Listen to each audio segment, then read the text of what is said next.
2023 সালে আমি এই বুয়েট আইআইসিটিতে একজন কম্পিটিটর হিসেবে আসছিলাম একটা রোবোটিক্স কম্পিটিশনের জন্য। কিন্তু প্রায় 3 বছর 2026 সাল আজকে আমি এখন বেরোচ্ছি বুয়েটের একটা সরকারের প্রজেক্টের অংশ হিসেবে। তো নাটা ন্যাশনাল এগ্রিকালচার ট্রেনিং একাডেমিতে একটা হচ্ছে কি ইরিগেশন সিস্টেম একটা প্রজেক্ট ছিল আমাদের। সো এই প্রজেক্টে বেসিক্যালি আমাদের যে কাজটা করতেছে যে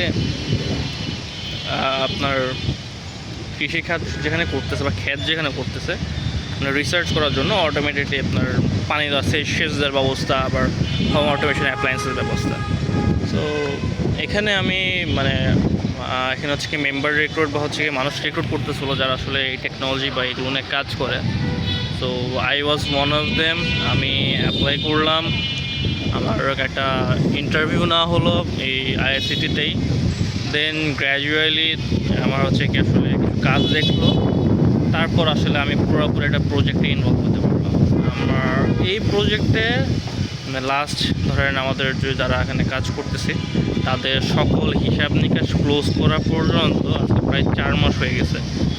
সো ভাবতেছি যে লাস্ট 3 মাসে বা 3 বছরে 3 বছর আগে আমি যে কম্পিটিশনস বা এই এত কিছু করে বেড়ালাম, কুমিল্লা থেকে ঢাকায় এসে দৌড়াদৌড়ি, হ্যাঁ আসলে কিছু না কিছু ফল দেয়। হ্যাঁ, যে লাইনের বাইরে বেরিয়ে কিছু কাজ করা, কোনো কিছু নতুন কিছু করার চেষ্টা করা, রিস্ক নেওয়া। যে আসলে আমি আমার বয়স মাত্র 20 বা 19 বা 21-22, আমাকে বা কেই নিবে বা কে করবে। আসলে যে রিয়েলাইজ করলাম যে if I am aware confident enough in something we can do, আমাদের অ্যাপ্রোচ করা উচিত, আমাদেরকে রিস্ক নেওয়া উচিত। আর নসিবে যদি লেখা থাকে হয়ে যাবে। তো আমি বুয়েট থেকে এত ভালো একটা এক্সপিরিয়েন্সে বেরিয়েছে যে এখন আমি বুঝতেছি যে আসলে কীভাবে একটা প্রোডাক্ট বা প্রবলেম পিন পয়েন্ট করে কোন জায়গায় কাজে লাগানো যায়। আর ওই বলে না মাঝে মধ্যে you got work for free to get a name tag or experience. I basically ওয়ার্কটা আমি বলবো না যে আমি বহুত টাকা কামাই ফেলছি, আমি বলবো যে আসলে আমার সবথেকে বেশি এক্সপিরিয়েন্স বা সবথেকে বেশি লাভ হয়েছে যে অনফিল্ড এক্সপিরিয়েন্সটাই। কারণ বুয়েটের সাথে একটা সরকারি প্রজেক্টে কাজ করা ইটস এ গ্রেট অপরচুনিটি।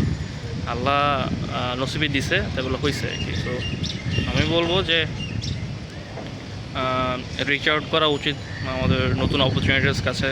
কখনো যদি দেখি যে কোনো রিক্রুটমেন্ট বা কোনো ইন্টার্নশিপ বা কোনো স্টার্ট আপ বা কোনো কিছু হইতেছে, আমাদের অ্যাপ্লাই করা উচিত, যাওয়া উচিত, অ্যাটলিস্ট ট্রাই করা উচিত।